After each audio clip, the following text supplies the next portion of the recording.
Hi everybody, I believe it has hit the start time for our session, so we are going to get going today.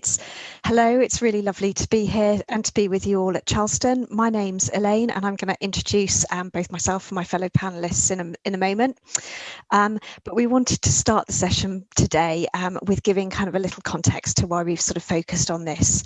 I think, as you'd all agree, it's no underestimation to say that COVID has changed the way we behave in so many ways, touching what has felt like every part of our lives since the start of 2020.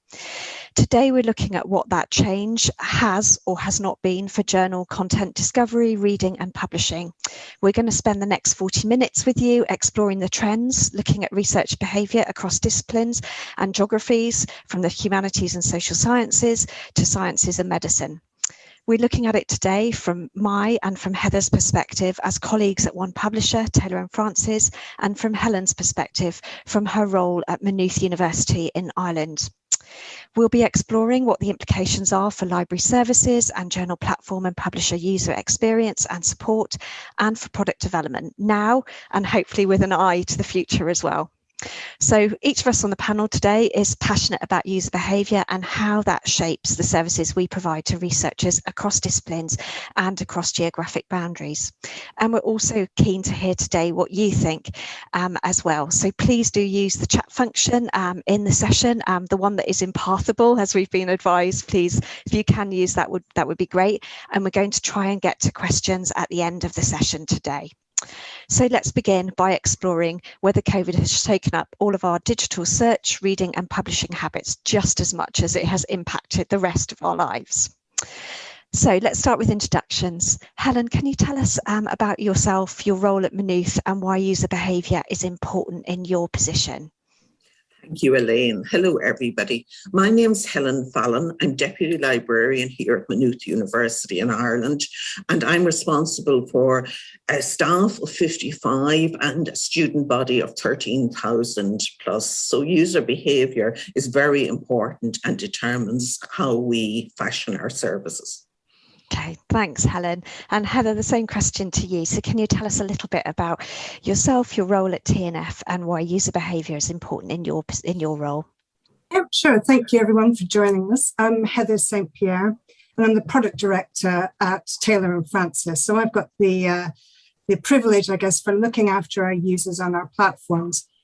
Product sits in sort of the middle between the business and technology and our user experience team, and we work with the outside market. So users are at the core of what we do. Okay, thanks, Heather. And to introduce myself, my name's Elaine Devine and I'm Digital Communications Director at Taylor & Francis. What does that mean? Well, I lead a team of digital experts across content development, which supports researchers as they look to publish their papers, as they peer review, and in their role as journal editors and on editorial boards. We also oversee our social media channels where all the conversation goes on a daily basis about what people are reading and interested in that day and that week, as well as what kind of queries and questions they might have, and PR as well, where we publicise the most impactful research that we publish, working with authors and institutions all over the world on a daily basis. But let's start with our first section, looking at how researchers' habits have evolved through the pandemic. I'm going to spend the next 15 minutes looking at what the data tells us about online search, reading and publishing habits, beginning with search and the routes to reading research. We wanted to explore how people's habits in finding the research they need have evolved through 2020, particularly looking at two sources. So self-reported data as part of a survey we took part in early 2021, led by Renew Consultants, on how readers discover scholarly content, which looked at trends in researcher behaviour from 2005 all the way up to 2021. We wanted to take those survey findings and see how this self-reported information compared to what we were seeing in our own data, primarily via Onplatform data analytics. Were there any significant changes or accelerations of change driven by the pandemic? And like many publishers, we began 2020 like this, with an enormous drive to ensure librarians and researchers had easy and swift access to content with clear help guides, updates, and customer service support. That also included troubleshooting issues, keeping an eye on top of what queries were coming up on listservs and on social media, as well as through all of the usual routes where we have those via phone, email, and so on and so forth. So both proactive and also reactive as well. We all wondered whether we would see a big surge in usage to our journals platform, Taylor & Francis Online, coming from Google, and particularly Google Scholar, and from social media, which for the purposes of this, we've tracked as Facebook, Twitter, and LinkedIn, as people made that switch to being off campus.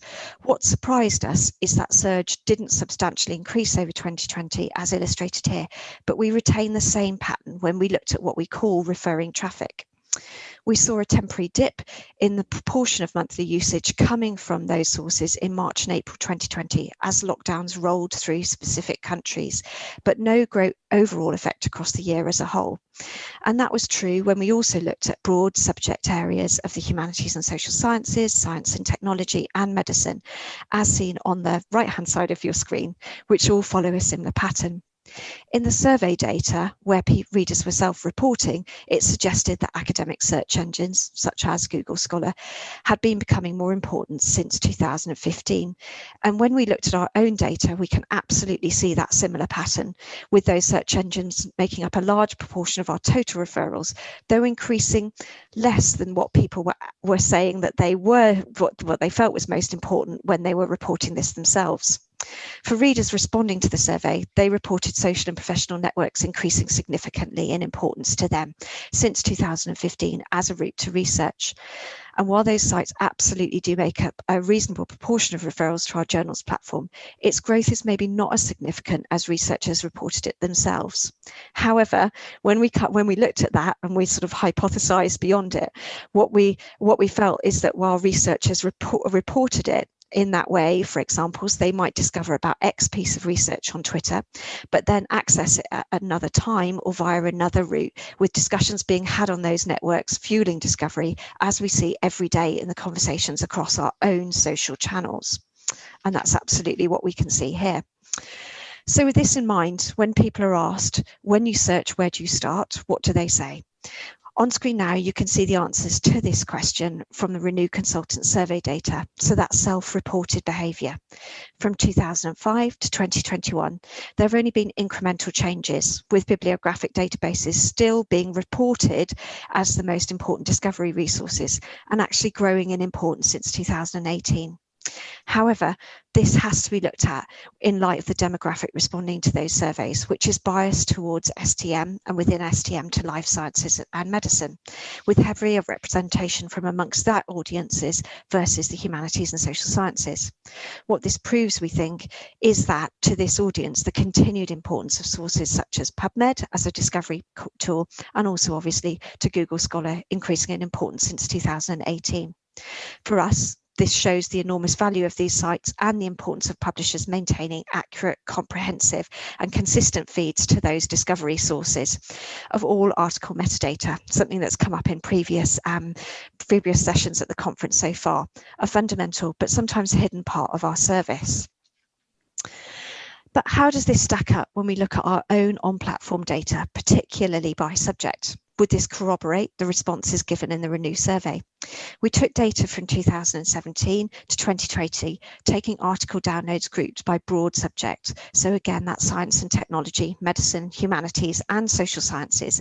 And it is a similar pattern for bibliographic databases, general search engines, and academic search engines too, but not for social and professional networking sites or for the publisher's website, which we have here labelled as direct traffic to Taylor & Francis Online. And this takes the largest proportion of traffic, but was far lower down in that self-reported survey data. But when you think about the examples of direct traffic, that is the obvious, like typing in a URL, for instance, or using a browser bookmark, but also sometimes what we would say as less obvious, so clicking on a link in a document or an email, which people may not immediately associate with that publisher's website, and hence that discrepancy from self-reported to the on-platform data itself. And then look what happens when people have got to their destination, to the information they're searching for, and what patterns emerge throughout 2020. So I think, as we've kind of said at the beginning, it was a year like no other, and something I think many of us would agree on. What reading patterns did we see on Taylor and Francis Online as we cycled through global lockdowns, school closures, remote working for many, and so much more as well? On screen now is a zoomed in version of article usage from February to April 2020, the point where for many countries, the first national or regional lockdowns began. We saw a temporary dip in daily article readership in the last 2 weeks of March 2020, with figures retreating to at or near at the equivalent dates in 2019, having significantly exceeded previous year's figures throughout February and early March of 2020. This drop coincided with global readjustments to working patterns and conditions in the light of the accelerating developments of the pandemic itself. Looking at longer term trends at this stage, though, there is no evidence that the pandemic directly caused any sustained increase or decrease in usage, no matter the access type. So whether that's open access, whether that's free to access, or whether that's subscription content. That trend of growth in usage preceded the pandemic and does not look as though it has been disrupted by it, based on current patterns throughout 2020 and now into 2021. This is something we're continuing to monitor to ensure we have the right mix of routes to research, no matter the access type, and a frictionless experience, whether you're logging in via IP or Google Casa, for instance, or looking at open and free to access content. But what we were also interested in exploring was, with that readership, were people most interested in reading COVID research? In early 2020, we made a significant body of research articles and data relevant to COVID free to view, based on calling for keywords within that content. Where content wasn't already open access, this was to enable the rapid and open sharing of all relevant research to inform the public health response. This was applied across all disciplines and not limited to medicine or life sciences, given the multifaceted nature of the response needed, whether that's medically, socially, or economically. TNF signed the National Institutes of Health's Access to Research Initiative, along with the Wellcome Trust's coordinated action on sharing research data and all findings relevant to the outbreak. And we worked with the World Health Organization to ensure this content was clearly signposted to all readers. We also worked with the Office of Science and Technology Policy Initiative to centralise resources on PubMed to ensure that human and machine readable access where possible to research articles, so aiding that maximum visibility and discoverability for research related to COVID. This content library was also updated on a weekly basis to ensure new research was added rapidly and fed out through all of those discovery points. But what we were interested in looking at is how much did this skew overall usage patterns. On the screen now, you can see the contribution of usage of articles in the COVID collection in green, which were gathered into a microsite for ease of navigation. And that's looking at that against overall monthly year-on-year usage growth. Articles on COVID did contribute significantly without a shadow of a doubt throughout 2020, with a monthly high of 6%, which you can see in December last year and January of this year, to overall usage growth. But overall usage growth was nevertheless largely driven by other kinds of usage, meaning there remained a strong and consistent appetite for all research throughout the pandemic so far. There was so much more on all our minds. Okay, and then looking at what gained attention. So if COVID articles were being well read, what was being most talked about, as tracked by altmetric scores? So a measure of short and long-term impact in areas such as media coverage, social media discussion, policy references, and patent applications. Did COVID articles receive a higher average altmetric score, as we can see it? Yes, they did. And you can see this on screen now.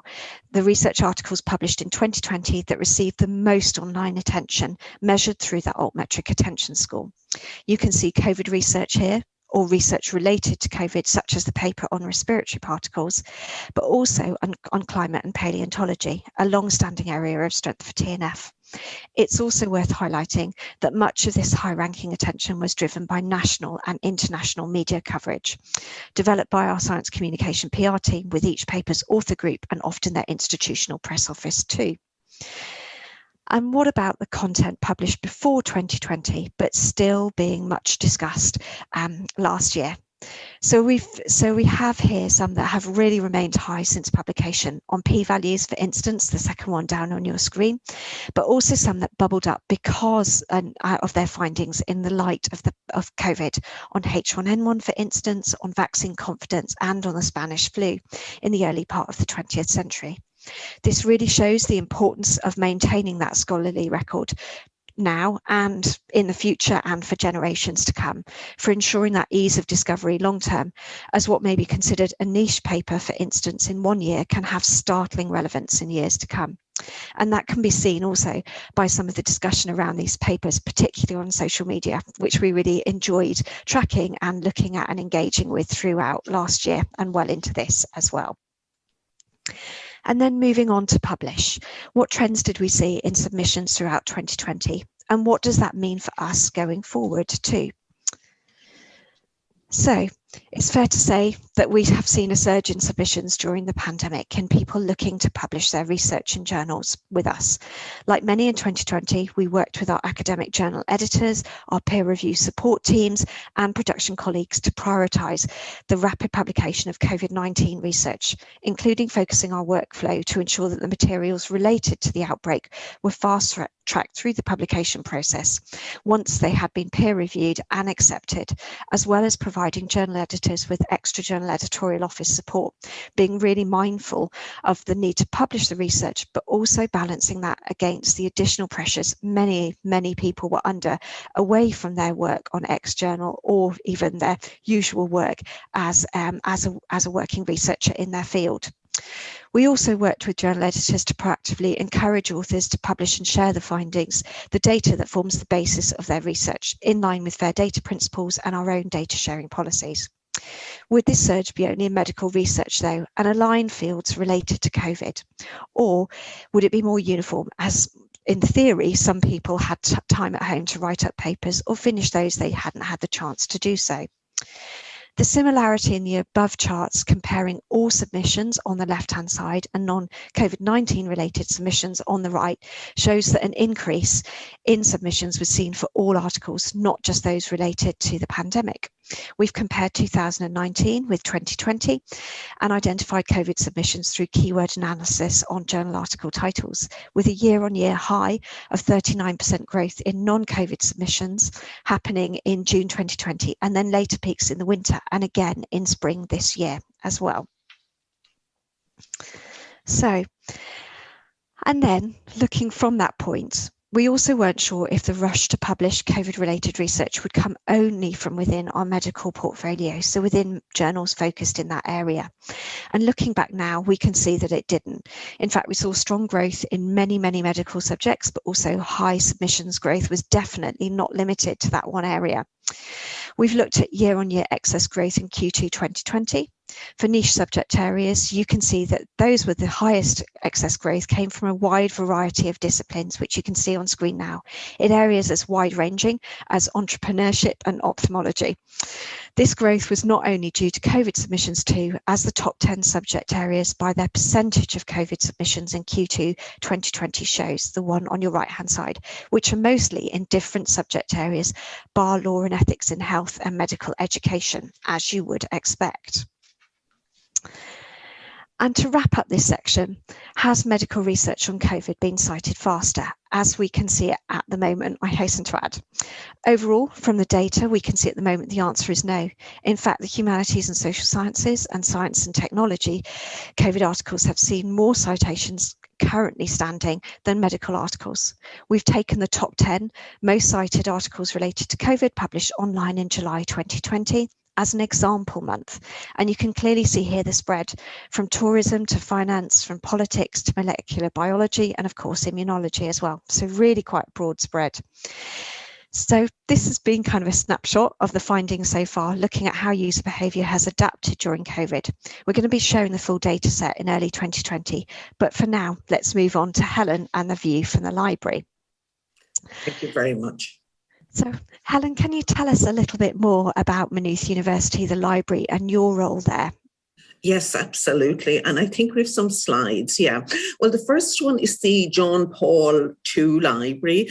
It got its name from the papal visit in the early 1980s, and it has had a major refurbishment and rebuild and extension in 2013. So that's the main Maynooth University Library. So going on to the second slide, we have a picture of the Russell Library, and that is our special collections and archives that date from pre-1850.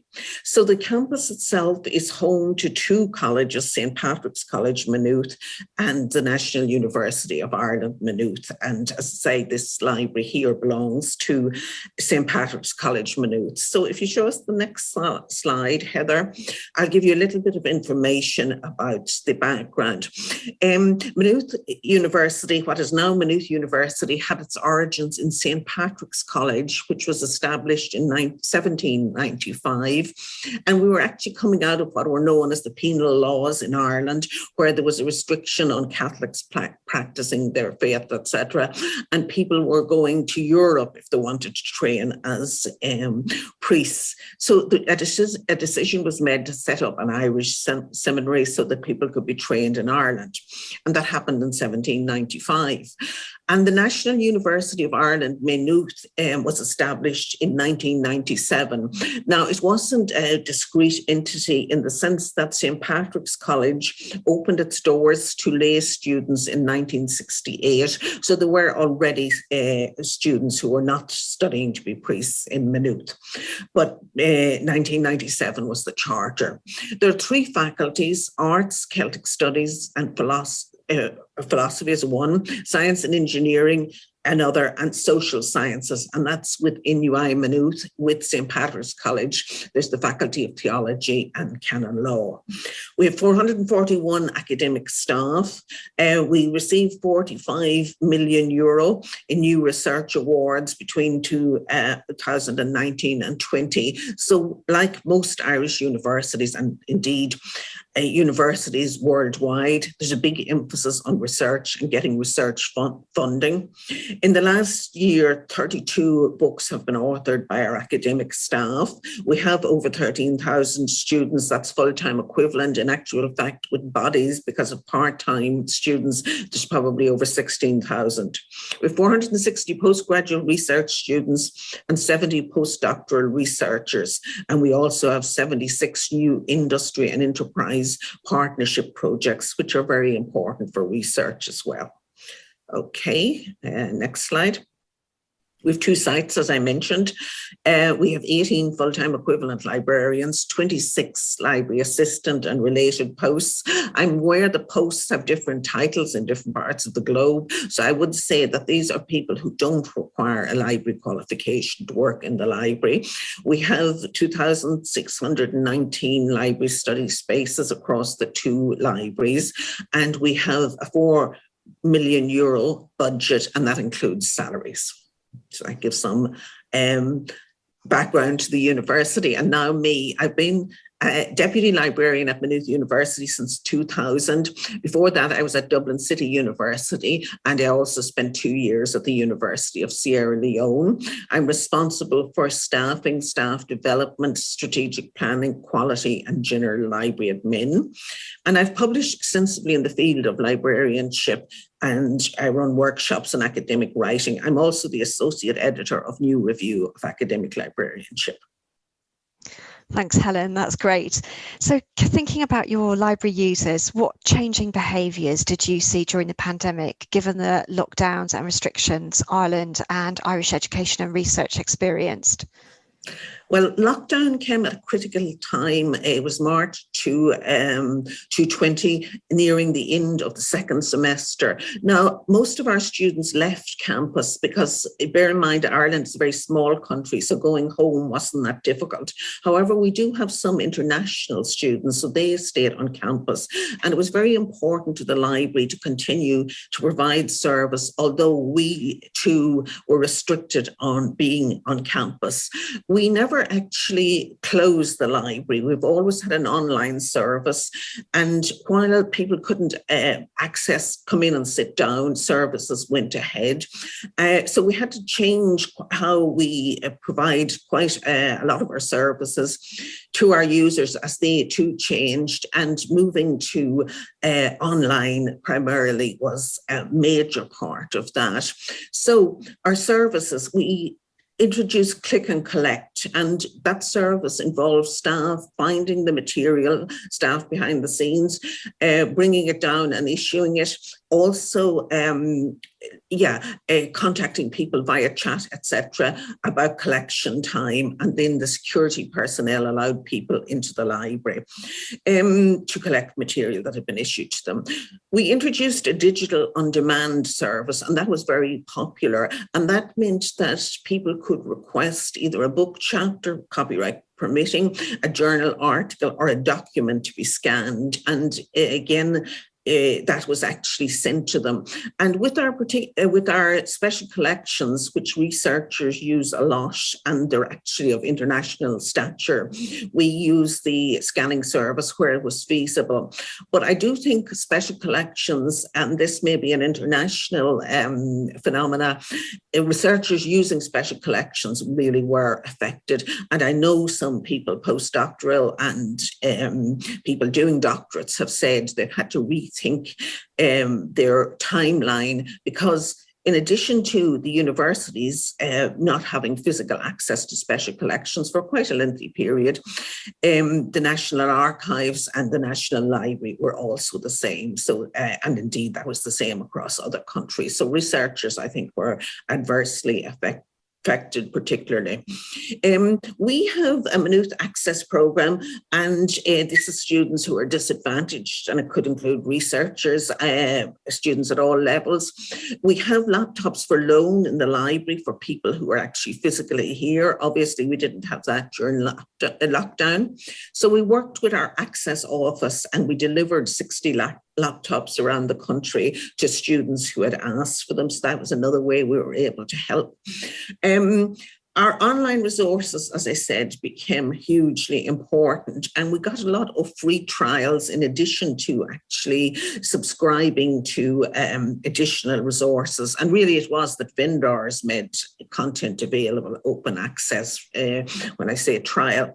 And that was really good, but there was work involved in enabling the different platforms, and a group that would have been, in addition to our systems people and our electronic resources librarian, a group that would have been quite affected by that was our team of, they're not subject librarians anymore, they're engagement and information services and liaison people. And they had to move to an online environment for delivering library instruction, or information literacy, we call it.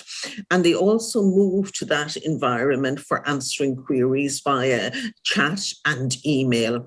Now, our research support librarian tells me that there was actually an increase in activity during this time, and that researchers liked the online environment. I presume that's because a number of them even normally would be off-site. If you're doing a PhD or whatever, you wouldn't have to be in Maynooth.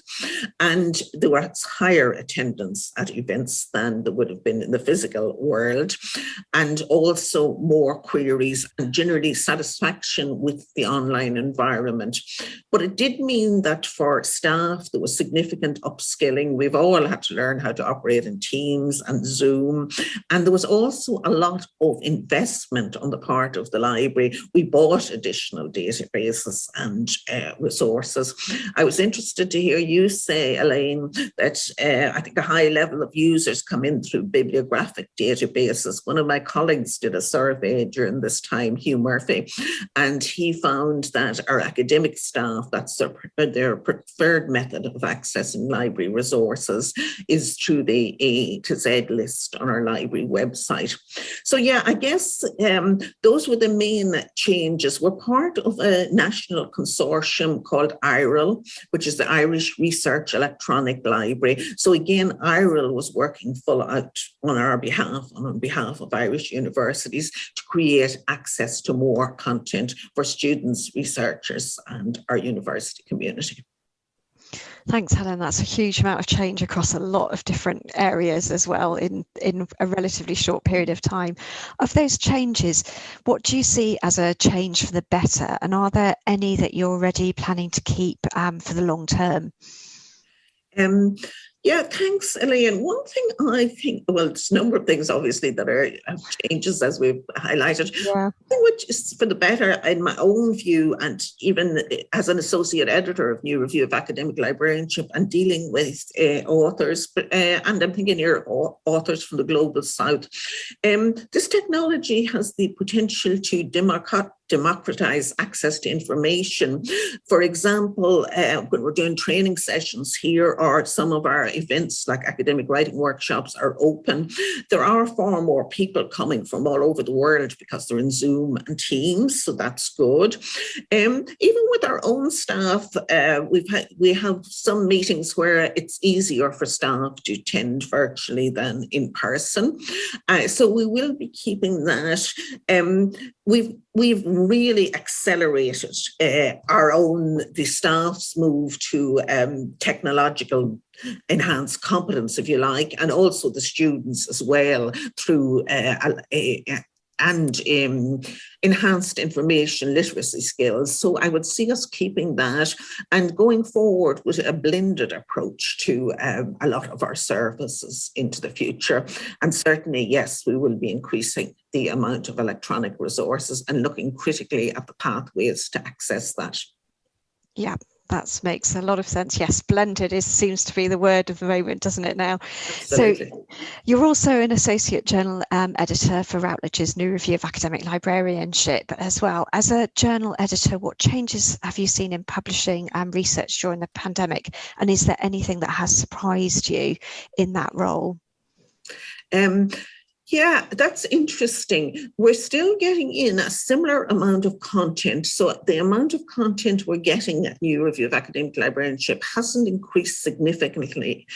And at this point, though, we are starting to see articles about the impact of the pandemic. But aside from that, we are doing a themed issue. My colleague, Leo Appleton, the editor-in-chief of New Review of Academic Librarianship, is coordinating the themed issue, which is on the digital shift. So that's bringing together, I think it's 9 articles from all over the world about the impact of COVID in relation to accelerating the move to digital. So watch this space for that.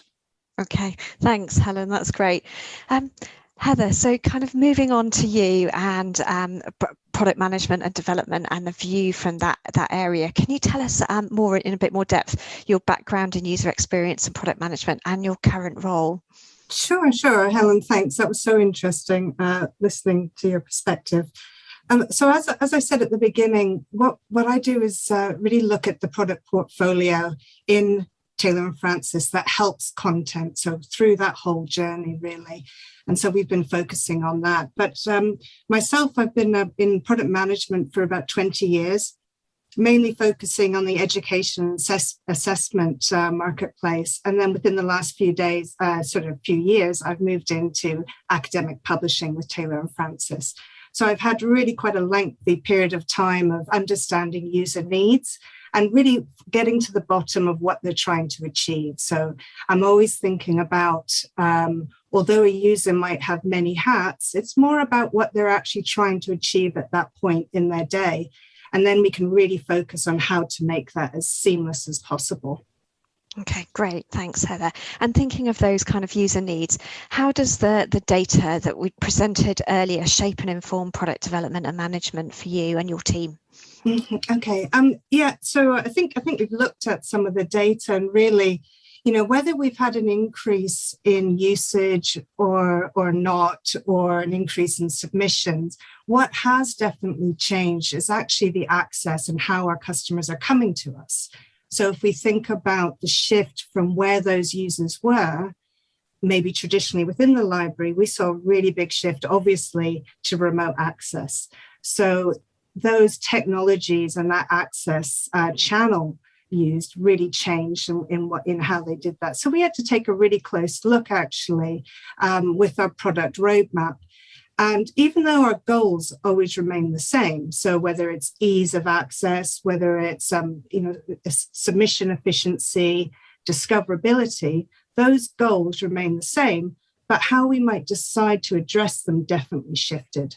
So we had to balance really the urgency of some of our users based maybe against those that we might have thinking of a longer term way to address them, if that makes sense. So we had some really rapid response capabilities that we needed to address so that our users could be satisfied in their needs. Okay, great. Thanks, Heather. And thinking about that, is there anything that really surprised you in that user behaviour and things that you might see as a real long-term change now, or an acceleration of a change that was maybe already happening as well? And I guess what your team are then taking from that too going forward. Mm-hmm. Yeah. So really, as I said, the goals remain the same, but the surprise really, I think it was with everyone. It was unbelievable how this whole pandemic touched everyone's lives in so many places. So, and now we look back on that and think, oh, well, of course a librarian couldn't get to their credit card that they left in their office when they closed, or of course we had our developers that were having to go home in India and experience technology issues that they might not have had in the workplace. So really, I think it was really, really being empathetic to everyone's position at that time. That was so far-reaching that us as product managers really had to step into the shoes of our users even more so, and even a greater level of demand. So that was quite surprising. At the time, it was required a lot of effort and attention to detail, I think, and really looking at all the calls we had from our customer service. I think really looking particularly at the access, it really has the pandemic, I think, I hate to be gloomy, but this isn't the last pandemic we'll see. And so we've had to react to it in quite a short-term manner. But I think we need to be prepared with our people, processes, and our technology for the longer term when this happens again. And that's really what's taken away. It's really what my team has taken away from this so far in summary.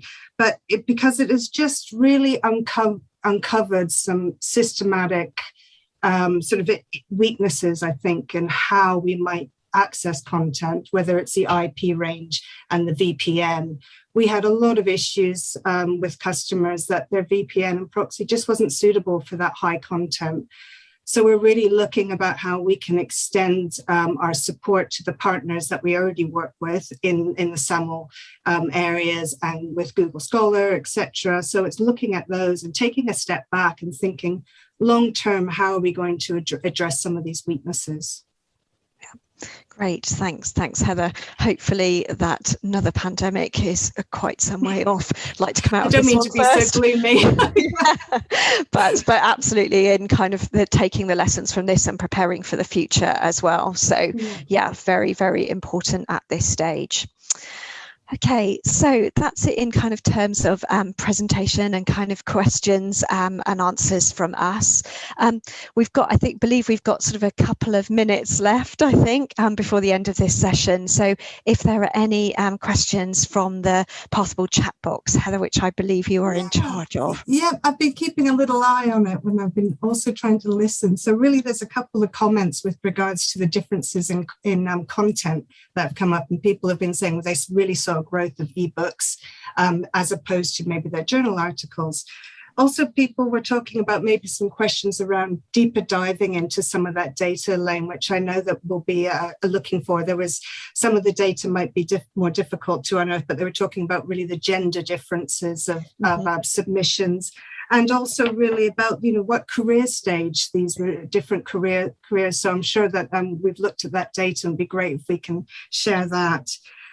One of the questions that came up, though, for you, Helen, was what duties changed with the title change for engagement librarians? Sorry, what duties? Yeah, it said, what duties change with the title change for engagement librarians? So, okay, sorry. We had subject librarians initially, and then we reorganized in the library, and we have academic engagement librarians now. It was more that people's roles, it changed somewhat in that some people who had been subject librarians became teaching librarians across a wide range of subjects, whereas we have one person who has remained liaison for all faculties. okay, thank you. And I think that's probably it for time, Elaine. So I don't know if you want to wrap up for us. Yes, of course. Yes, we are literally, we have a minute to go, so we will wrap up at this point. Thank you everyone for listening for the last 40 minutes. We hope that you've found this interesting and insightful. We will be, as kind of Heather has mentioned, we will be publishing the data that I've spoken to a snapshot of in the early part of next year on our dedicated website for the library community, Librarian Resources, which is up on your screen now. And also online now is the issue of New Review of Academic Librarianship that Helen referenced on accelerating the digital shift, which is available on Taylor & Francis online now. We hope you've really enjoyed the session today and that you enjoy the rest of the conference. And a big thank you to my fellow panelists, Heather and Helen. And we hope the rest of Charleston goes really well for all of you. Thank you. Thanks, everyone. Bye-bye. Thank you. Thanks, Elaine.